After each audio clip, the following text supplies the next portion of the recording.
Now, listen, you guys, it seems like Nicki Minaj is out there winning lawsuits and previewing music at the same time.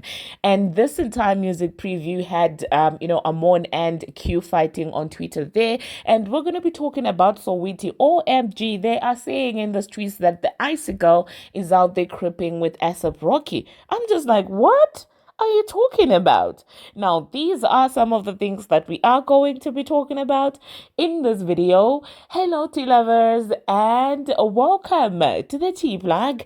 I trust you guys are doing well, and I trust you are doing great.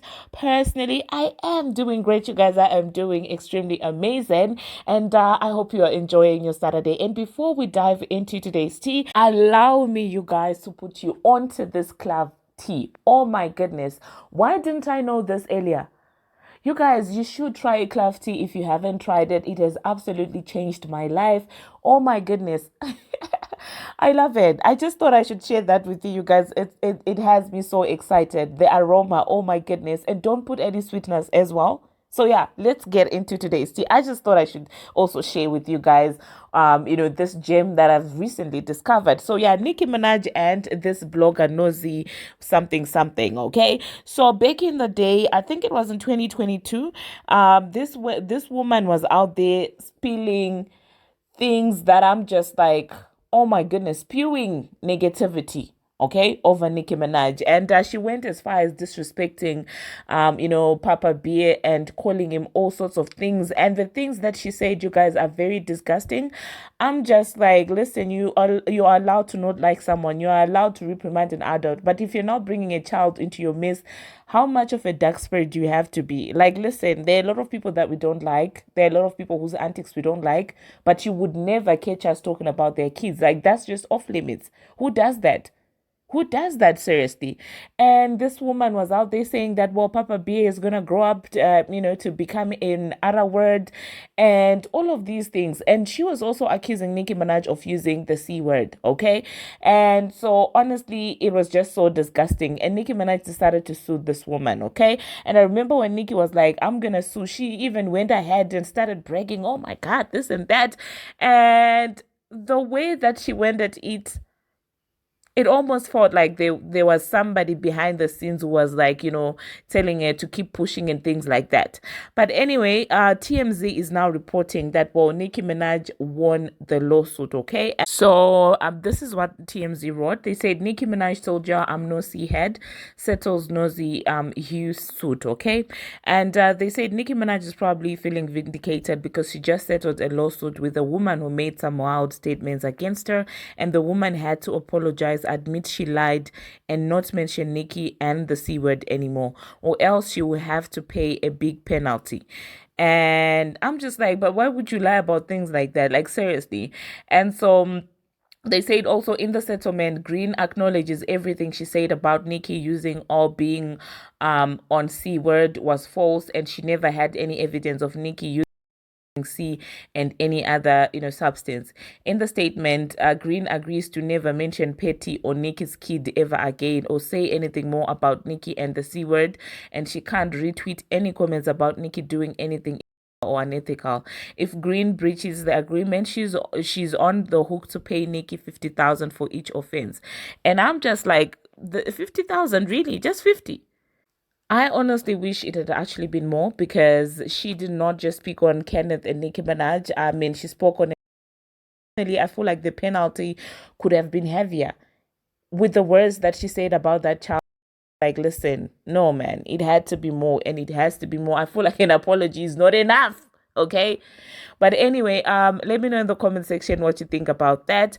The next thing that we're going to be talking about, it seems like Nicki Minaj was out there previewing some music, and I did listen to that. She did say that, well, it sounds a little bit dated because it's from back then, but still, I mean, whatever she's releasing out here is still better than majority of things that are being released by her counterparts, now. So I'm just like, give it to us before the tour. We'll be here for it, okay? I personally don't think there's anything wrong with that, with the song. I did see some people complaining, saying that they want new music, and I'm just like, listen, if somebody is being gracious enough to just give you a song that they did back then, I mean, she just dropped an album. Okay, like I feel like sometimes the unrealistic standards are just insane because at the end of the day, this is a woman who's also preparing to go on tour. This is a woman who's obviously also rehearsing to go on tour. And it's not enough that she's kind of giving you a little throwback of one of her songs that are unreleased. You guys want her to sit in the studio and write songs. Like, come on. We all love new music. We all would want a new Nicki Minaj music, but if she doesn't give us new music right now, it's understandable. Like just this December, like it's literally just this December that this woman put out an album. So what are you saying exactly? But anyway, let me know you guys in the comment section. You know what you think about this Nicki Minaj preview. Okay, I think let's talk about the Armon Wiggins and Q situation. Okay, so as usual, Armon came through being highly critical of Nicki Minaj as expected. You know, he always has these standards for Nicki Minaj, but he doesn't hold any other female rapper to the same standard. And so Armon Wiggins said, I don't know about these snippets and I'm not that excited. They feel a bit boring, but maybe I need to hear them through my speakers. Okay, now I will say that obviously the song, like I said, it's not a fresh song. It's a song that she did way back, and that I will admit. But for Armon Wiggins to be like, oh my God, it's a bit boring. And he's the same guy who was actually gagging over Paprika Spice's album and Lottery Tickets album. Just like, come on, okay, you make it hard for us to take you seriously. Do you understand? I feel like this is the part where sometimes it's kind of hard to take him seriously because you can't be the same person, okay? You can't be the same person gagging over Paprika Spice and you're calling this song boring. Are you serious right now? Are you really serious? And he was gagging over Paprika Spice recycling Nicki Minaj's old lyrics. You remember that song that Paprika Spice did and she was copying Nicki Minaj? She was literally sounding like old Nicki, okay? And so you'd rather have Paprika Spice doing old Nicki than Nicki Minaj giving you a snippet of what she actually did herself, which are not recycled bars. Like, are you serious? Anyway, it seems like Q saw that and that didn't sit well with him. And he said, one, everything you like sells 20,000 first week. So maybe no one should be taking advice from you on what music to put that sells records. Okay. And then Amon decided to go in and said, wait, are you the little queen that couldn't pay a rent? Babe, you should get a job because clearly your Twitter checks ain't enough. There's a big difference between me and you. I get paid for my opinion on online presence. You clearly don't. Now pay your rent. Well, you know the rest. I mean, it went from them talking about music to him coming for Q's personal life. Now, you know somebody's losing an argument when it ceases to be about music. You know somebody is losing and doesn't have any points when it becomes personal like this. Like this boy, you know, keeping culture alive kept it about music. He was basically talking about music, and then Amon went in to attack this boy on a personal level. Now this is what people who are losing arguments do. If you're losing a debate, the first sign is you diverting from the actual topic of conversation, like literally you going for this boy. Like, can't you just keep it about music? You no longer have any faith because people clogged you. That you can't be the same person getting excited over 20K and yet the same person who has so much to say about somebody who has done 5 times the 20K. Like, it doesn't make any sense. So you could tell that he's really triggered by this because I'm like, what's tea? Okay. And then it seems like you said keep it on music where I was at because all you got is a rent joke. I will make you wanna pull them oversized G's out by the end of the night, Gambi. And then keeping culture alive went in and I was just like, oh my goodness, is this where we are now? He said, I'm one you sniff the C word admittedly and have to say Nicki Minaj's name to keep your lights on at night and your D supply flowing. You have one thing you can say, which is a rent joke. The difference between me and you, just to start, could be integrity, something you lack. You get paid to say Nicki Minaj's name, and if you stop for 90 days you would be bankrupt and out of nose P word.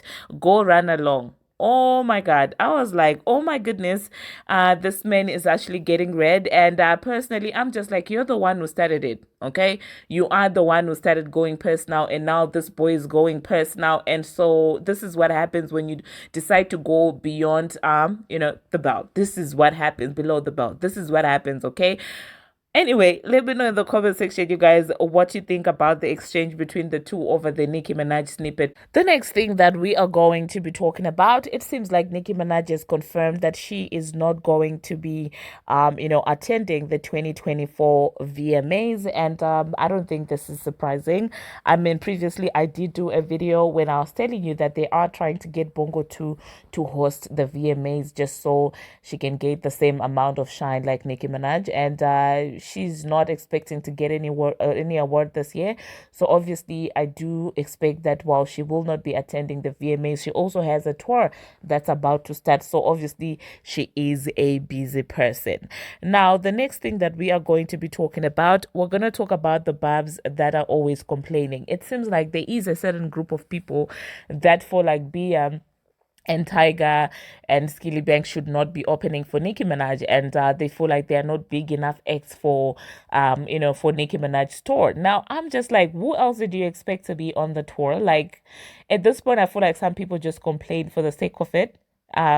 Just for the sake of complaining, for the sake of wanting to be called edgy, because who did you expect, to open for Nicki Minaj? Did you want Beyonce or Rihanna to open for her? Like at this point, it's not making any sense. Okay, now first of all, I do feel like Bia has got some catchy songs that she can perform as an opener, and I don't know why you guys are out there underrating Bia like this, because she can actually write. The girl is actually very talented. She's one of the few female rappers who actually writes for herself, and she is stuck to her sound. So I don't know what you people want at this point. And Tiger, are you serious? You guys are trying to say that Tiger is not enough to open for Nicki Minaj. Are you mad? Like the Rex City Tiger. Are you serious?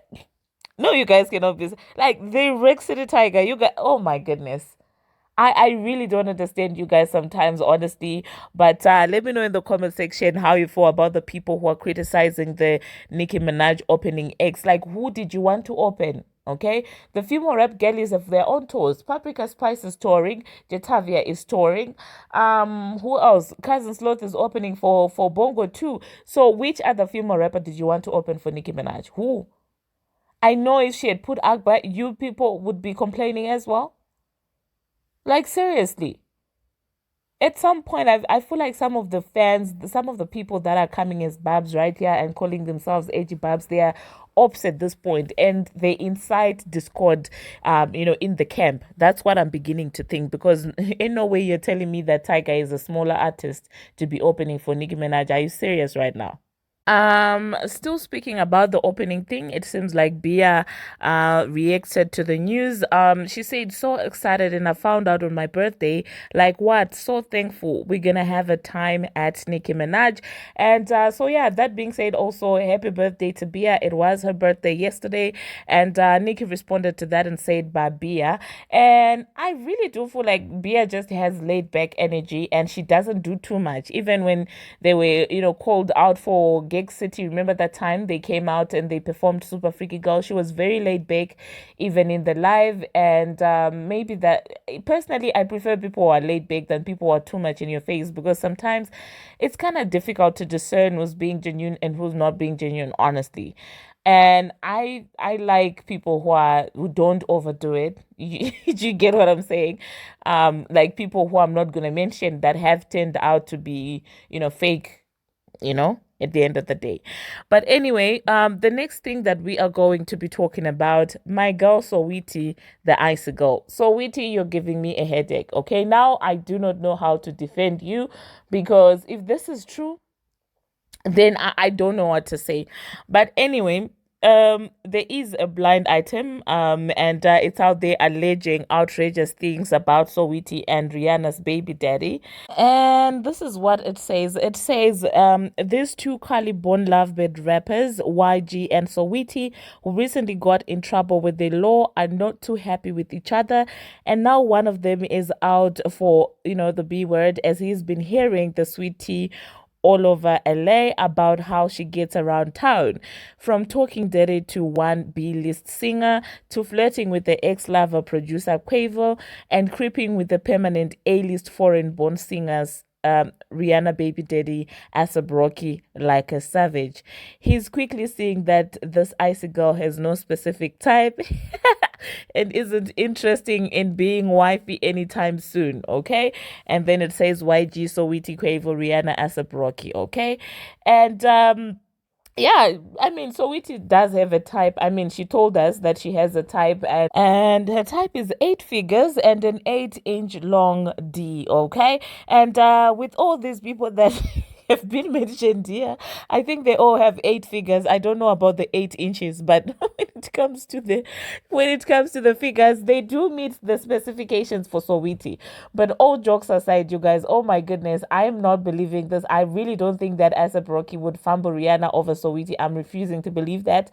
Not just because of the money, not just because of the looks, not just because of anything, but they actually have a family. And I don't think that he would be willing to risk his family, losing his family over Saweetie. I'm just not buying it. I love Saweetie, but come on, let's be honest. This is the Rihanna, okay? The Rihanna that is getting it dissed by Drake even up to now. So I really don't think that I doubt that, okay? But that being said, with Saweetie being this girl, now even as somebody who likes her, I have to admit that, well, yeah, the reputation really has been going around. I mean, we went from Baby, we went from Quavo and Offset. You know, there were allegations back then that, well, Offset was out there allegedly messing with Saweetie, and that's the reason why Saweetie does not see eye to eye with the Transformer. And I'm just like, what? From Quavo, Offset? Oh my goodness, keeping it in the family. So at this point, Saweetie, please, this better not be true, but I don't believe it. But anyway, you guys, let me know in the comment section what you think about that. And still speaking about people who were out there creeping with Saweetie, it seems like Lil Baby has decided to cut his dreadlocks off, and people are reacting to that. He posted the big chop, and people are like, "Oh my goodness, why did you do that?" You know, just people acting surprised as usual. So yeah, let me know in the comment section, you guys, what you think about that. And the next thing that we're going to be talking about, it seems like Olivia Rodrigo is out there letting us know that Nicki Minaj is a holy grail when it comes to boosting your confidence before her show. Now, she revealed to Complex Music that, well, she listens to F the Club Up by Nicki Minaj to get hyped before her shows. I'm just like, who wouldn't want to listen to F the Club Up? Like, are you kidding me? Are you serious? That song is turned. Like, that's why it's very laughable when I saw somebody saying that, well, there are no memorable songs for Pink Friday 2. I'm just like, what are you smoking? Like, what are you on? Are you even serious? Like, high heels on my TVs, Dolce and Gabbana. Are you serious right now? Oh my goodness, people can be so disrespectful. Anyway, the next thing that we're going to be talking about, Nicki Minaj decided to take to her Instagram to address a couple of things. And these are some of the things that she had to say. And then I don't think I'm going to be coming back afterwards. Thank you very much for watching, and see you in my next one.